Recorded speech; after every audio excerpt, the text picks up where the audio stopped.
Hyderabad hotel Taj కృష్ణలో Jaipal Reddy democracy award ప్రధానోత్సవ కార్యక్రమం జరుగుతోంది. ముఖ్య అతిథిగా హాజరైన సీఎం రేవంత్ రెడ్డి ప్రస్తుతం మాట్లాడుతున్నారు. ఇప్పుడు ఆ లైవ్ చూద్దాం. వారు ప్రజాస్వామ్యాన్ని, ప్రతిపక్ష గళాన్ని ప్రజాస్వామ్యం బలోపేతం చేయడానికి ఉపయోగపడుతుందని నమ్మి విశ్వసించి ఒక బలమైన చట్టాన్ని దేశానికి వారు అందించారు. వారు ప్రజాస్వామ్యంలో ప్రతిపక్షానికి పాత్ర ఉన్నంతసేపే ప్రజా సమస్యలు పరిష్కారం అవుతాయని వారు విశ్వసించింది కాబట్టి ఈరోజు ప్రసార భారతి చట్టం ఈ దేశానికి, ఈరోజు పత్రికలకు, ప్రసార సాధనాలకు, ప్రతిపక్షాలకు ఒక కీలకమైన పాత్ర పోషించే అవకాశాన్ని కల్పించింది. వారిని అటల్ బిహారీ వాజ్పేయి గారి నుంచి మొదలు పెడితే లాల్ కృష్ణ అద్వానీ, సుష్మా స్వరాజ్ గారు, పార్లమెంట్లో గొప్పగా రాణించిన వక్తల నుంచి మేధావుల వరకు వారిని ఎప్పుడూ రాజకీయ ప్రత్యర్థిగానో, సిద్ధాంత విభేదాలు మాత్రమే వారితో ఉండేవి. వ్యక్తిగతమైన వైరం ఎప్పుడూ జైపాల్ రెడ్డి గారికి దేశ రాజకీయాల్లో ఎప్పుడూ లేదు. వారు ప్రతిపక్షంలో ఉండి మాట్లాడిన ప్రసంగాలు, వారు విశ్లేషించిన విధానం ఈ రోజుకు పార్లమెంట్లో సెంట్రల్ హాల్లో సీనియర్స్ని కలిసినప్పుడు తెలుగు రాజకీయాల నుంచి, తెలంగాణ ప్రాంతం నుంచి ప్రాతినిధ్యం వహిస్తున్నాము అని తెలిసినప్పుడు ప్రొఫెసర్ సౌగత్ రాయ్ లాంటి సీనియర్ పార్లమెంటేరియన్స్ చాలా సందర్భాలలో సెంట్రల్ హాల్లో గుర్తు చేస్తూ ఉంటారు. బలమైన ముద్ర దేశ రాజకీయాలలో. మన రాష్ట్రంలో ఆనాడు ప్రతిపక్షంలో జైపాల్ రెడ్డి గారు ముద్ర వేసిండ్రు అని అంటే ఇది మన ప్రాంతం అనుకోవచ్చు. ఈ ప్రాంతం నుంచి 84లో మొదటిసారి పార్లమెంట్కి వెళ్ళినప్పుడు వారు దాదాపుగా 35 సంవత్సరాలు వెనుదిరిగి చూడకుండా దేశ రాజకీయాలలో వారు రాణించారు.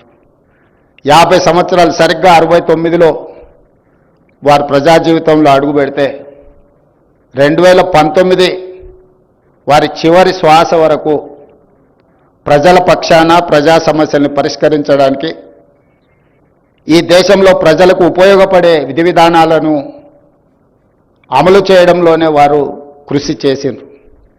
వారి దగ్గరికి ఎవరైనా ఏదైనా సమస్య మీద వస్తే, ఒక రేషన్ కార్డు కావాలనో లేకపోతే ఏదైనా చిన్న సమస్య మీద వచ్చినప్పుడు మేమందరం ఆ వచ్చిన వ్యక్తికి ఆ రేషన్ కార్డు ఇప్పించడం ఎలా అనే ఆలోచన చేస్తే, అసలు ఈ విధానాన్ని సరళీకృతం చేస్తే పేదలకు ఏ విధంగా మేలు జరుగుతుంది, అసలు పరిపాలనలో తీసుకురావాల్సిన మార్పుల గురించి జైపాల్ రెడ్డి గారు ఆలోచన చేసేది. కల్వకుర్తి ప్రాంతానికి ఈరోజు విద్యుత్తు అందరికీ అందుబాటులో వచ్చింది. కరెంట్ అనేది పెద్ద ఇష్యూ కాదు ఇప్పుడు. కానీ ఆనాడు వారు శాసనసభ్యుడిగా ఉన్నప్పుడు ఆ ప్రాంతానికి, కల్వకుర్తి ప్రాంతంలో వందలాది గ్రామాలలో విద్యుత్తు లేనప్పుడు అక్కడి రైతులలో, అక్కడి పేదల జీవితాలలో వెలుగు నింపాలి అనంటే, అక్కడ అభివృద్ధి జరగాలి, వ్యవసాయంలో రాణించాలి అనంటే విద్యుత్ అవసరాన్ని మొట్టమొదట గుర్తించి ఆ రోజు వారు ఆ ప్రాంతాన్ని అత్యధిక అభివృద్ధి చెందడానికి అవసరమైన ప్రణాళికలను సిద్ధం చేసిండ్రు. అదేవిధంగా ఆ ప్రాంతంలో చదువుకున్న మిడ్ సెగ్మెంట్, ఈరోజు మనము ప్రొఫెషనల్స్ని చూస్తున్నాం, స్కిల్డ్, సెమీ స్కిల్డ్, అన్స్కిల్డ్.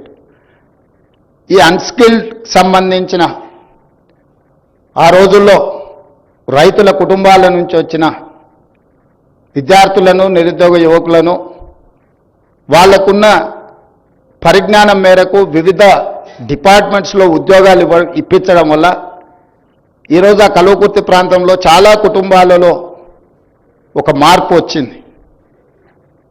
ఇలాంటి మార్పుతో పాటు వారు గొప్పగా చట్టాలు, శాసనాలే కాదు గొప్ప వక్తగా రాణించడం వల్ల వారు ఉత్తమ పార్లమెంటేరియన్గా, he was an youngest parliamentarian, he has received best parliamentarian award from south.